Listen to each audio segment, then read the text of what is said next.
All right, good morning, everyone. Good afternoon, good evening, whatever time you're watching this. Hope it's good.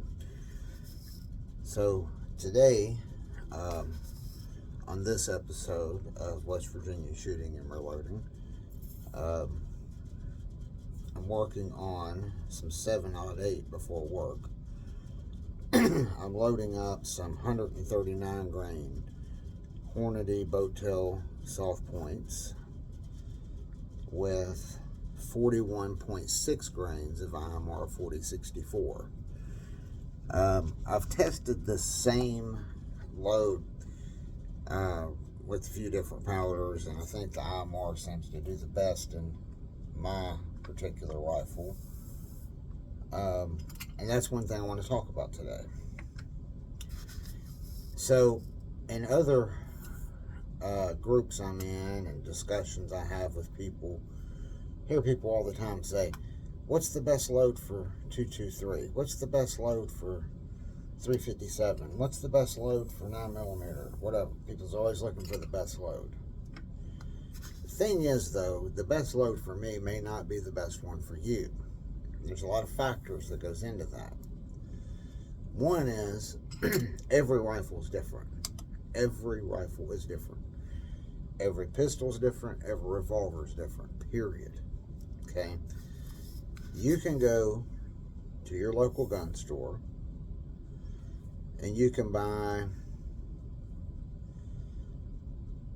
let's use Remington 700 for example.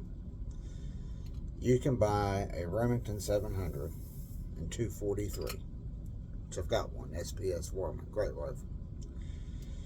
You can buy two of them, two identical rifles, but the identical scopes on them,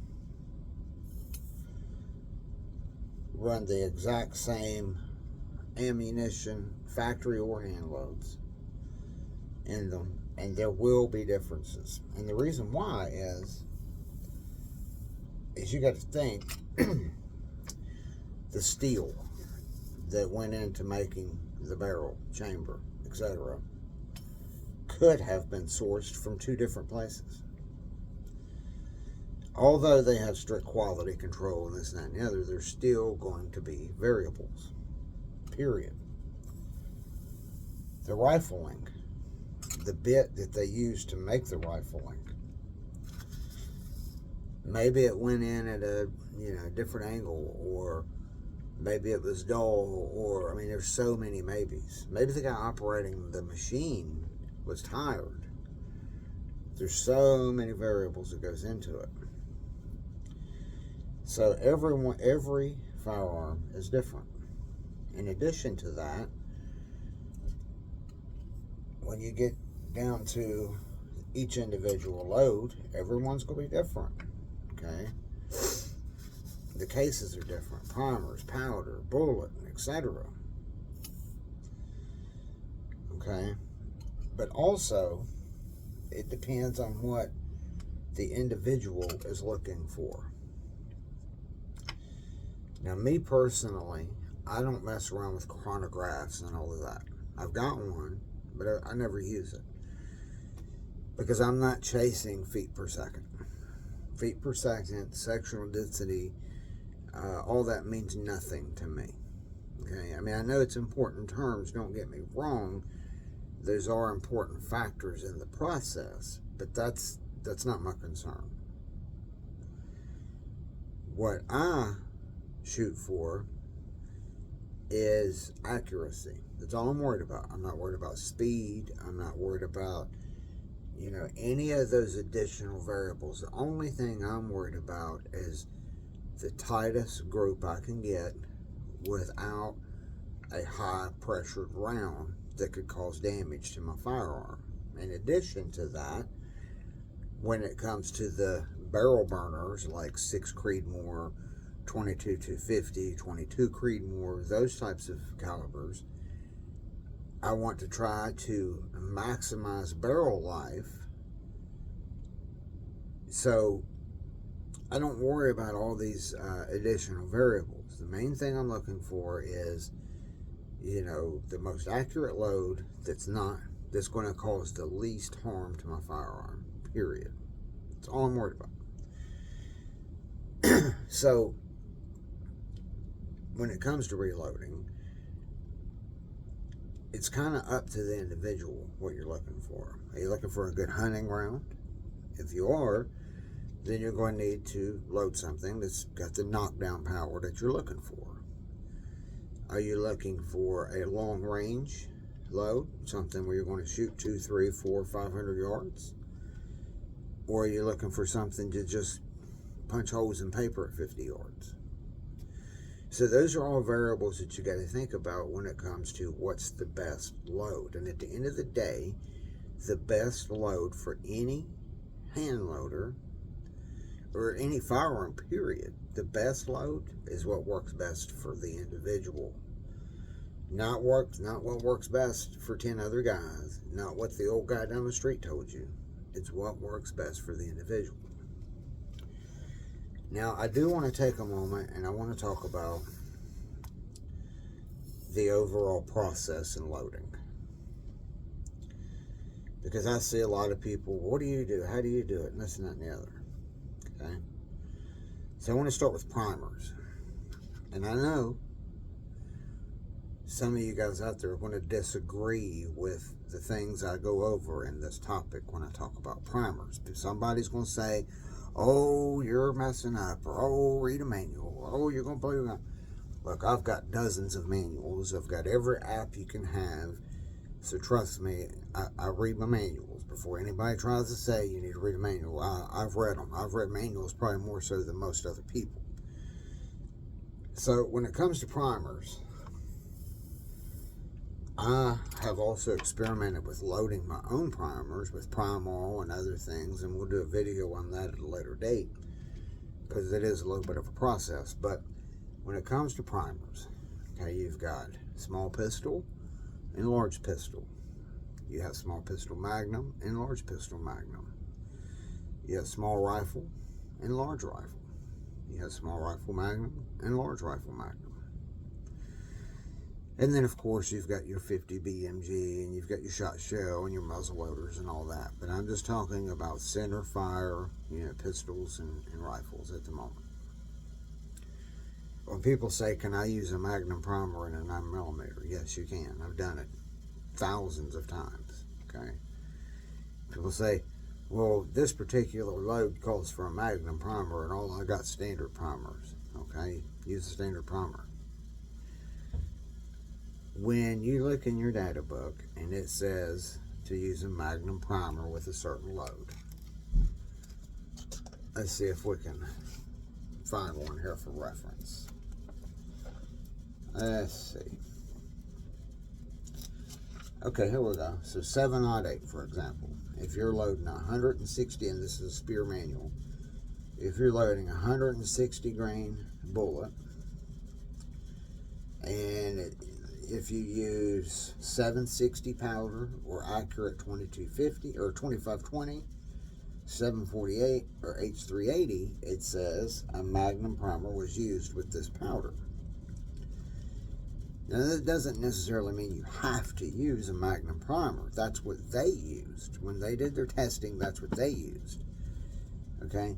And when they do their testing, they probably tested a standard and a Magnum, and they found that the Magnum gave them a better result. That's all that is. Now, that being said, if you load at this particular at 168 grain boat tail soft point bullet, 708, and you use 42 grains of H380, which is the max load for that bullet going by the manual, and you load 10 with a Magnum and 10 with a standard, unless you're running them through a chronograph, you're probably not going to notice much difference, if any. And even on a chronograph, you're probably still not going to notice a huge difference. Now, you might notice a little bit of feet per second or something like that, but at the end of the day, again, it all goes back into what works best for you. So, Magnum primer might work great. That might be the load for you. That might be your recipe. But then again, using a CCI standard primer might work better for you. It's all on what works best for you and your firearm. That's the bottom line. When it comes to interchanging primers, a couple years ago, there was this big, huge primer shortage, which kind of still is. And guys were just using what they could get. And that's when I started reloading primer, because you couldn't find them. And people were saying, oh, can I use small rifle and play a small pistol? Yeah, you can. I've done it several times. And the only problem I ever had with that was I had a couple pistols that they didn't like to, they wouldn't set off a small rifle primer. That was it. Now, my revolvers, they work better with small rifle primers, like my 357. So you can do that, but you need to test it with your firearm. When it comes to large primers, I have used large rifle and large pistol several times. My 10 millimeter, 45 ACP, 45 Colt, 44 mag, all that, and had no problems, none whatsoever. Now, when it comes to seating them, you might notice a little bit of a difference, because the primer cup on a large rifle is a little bit thicker, but that's it. That's it. A little bit taller, that's it. Now, when it comes to trying to use large pistol in place of large rifle, I've done that too, but the problems that I've noticed with that is my 22-250, it's a Savage Model 10, it pierced the primers, which is not good, because then you get gas all back in your face and everything else. So, but my Ruger American 6.5 Creedmoor, I used some large pistol there and had no problem. It did fine. There was no problem whatsoever. My AR, one of my ARs, I have used small pistol primers in it several times and had no problem. Actually, it seemed to fire them a little bit better. So you can interchange them, but you need to test it. If you do interchange it, I'm not telling you to do it. What you do, it's you're taking the risk, but if you do try it, you need to test it. Don't load up 100 rounds. Load you up 5 or 6 of them, test them out, start at a lower charge, just do all the common sense things and test it. If it works, cool. If it don't work, well, then and that's that. Now, when it comes to powders, now that's a whole different ballgame. Okay, I have experimented around with different powders, going by burn rates and things like that. I do not recommend doing that, but it can be done. You can go off data, okay, but you got to make sure, if you're doing that, you've got to make sure you know what you're doing. You've got to know the burn rates of your powders. You got to make sure that you're using similar burn rates. You just really got to pay attention to what you're doing, and you have to start low and work your way up. Don't start out high and work your way down. I talked to a guy a while back, and he said that he loads till he finds pressure and then starts working his way back down. Me, I don't really like that concept. I see where it makes sense, but I don't like that idea, because I don't even like getting too pressure. I always start low. If you got a range of, say, 46 to 50 grains you can use, I'll start out at like 46 and I'll work my way up. I'll do 5 or 6 rounds at 46, and then I'll do 46.5, and then I'll do 47, and so on. And then when I kind of start getting close to where that sweet spot is, then I'll start adjusting at 46.3, and so on, until I get exactly what I want. And sometimes it takes a while. Sometimes you got to test 20 or 30 rounds before you find what you're looking for. But once you find it, you got it. Write it down, take note of it, and then from there try to duplicate that same round. It's that simple. So that's that. Now, when it comes to actual hand loading, everybody's got their thing. Some people like to wet tumble, some people like to dry. Some people like to trim every single case, some people don't. Some people like to use high-tech equipment, some people don't. Again, it goes back to what works for you while being safe and smart at the same time. When it comes to trimming cases, okay, if it's just plinking rounds, I don't trim them. If it's just, like pistol, I don't trim any of them. I don't see the point, because I'm just going to be plinking with it, like 9mm or something. I don't see the point. I'm not going to sit and trim 200 cases, 200 9mm cases. It's just not going to happen, okay? Same thing with ARs, okay? I'm really not a big AR shooter. I like ARs. I have ARs, but I don't really do a lot of it. I load a lot for them, but it's just, not my thing, really, I guess. But when I do load for those, I usually don't trim them. If it fits, it ships. That's simple. Don't get me wrong. I don't have huge variances in my cases. I don't have one real short neck and long. I don't do that. I try to keep them all pretty close. But, I don't set and trim every one. I just don't do it. Now, my precision loads for my bolt actions, things that I'm really like trying to dial in that accuracy on, I'll trim those. I'll make sure that I get each one of those, perfect, right? Because the more perfect I can make that round from start to finish, then the better it's going to be. That's the whole idea of trying to get perfection, right? So as far as reloading goes, it can be as simple or as complicated as you want it to be. That's it. With me, it's a very simple process. Okay, so I get my cases, my fired cases. First thing I do as soon as I come home from the range, I throw them in the tumbler, let them tumble for an hour or two just to clean them up. Okay, use a dry tumbler. I've used wet tumblers before, but I don't like the process of having to dry them. So, throw them in a tumbler for an hour or two, clean them up.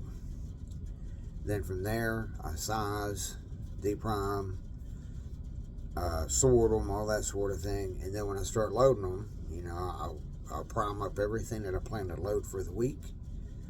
I'll put them in shell holder, in trays. And I try to do it each week because I shoot every weekend. So I try to, think of what I want to shoot next weekend. I get all those cases primed up and ready on Sunday. And then throughout the week, each morning before or after work, I'll load up, different caliber a day. And then that's that. So, but anyway, I tumble, size, sometimes tumble again, just kind of depends. I put new primers in. I hand dip all my rifle loads, all my precision rifle loads. I use a hand dipper. I've got the Lee hand dipper set. I do it because that way I know exactly what's in each case. It's just me. I know everybody's got their thing, but that's how I do it. Seat them, rock and roll. That's it. So anyway, I'm going to wrap this up. We've been going like 18 minutes now, so I'm going to continue to work on making videos for this channel, and hopefully as we go they'll get better. Right now it's just in the beginning phases, so I know the videos at this point probably aren't the most informative or whatever. Love's just hearing me ramble. But hopefully as we go it'll become a good channel, and we can put some good information on here that might help some reloaders. The next episode I want to do, though, I'm going to field strip and clean the 44 Magnum Ruger carbine. Got a couple of those. We're going to field strip and clean them. I know a lot of people, I've heard a lot of people talk about, they don't know how to do it, if they had trouble. I've even heard one guy say send it to a gunsmith to clean it.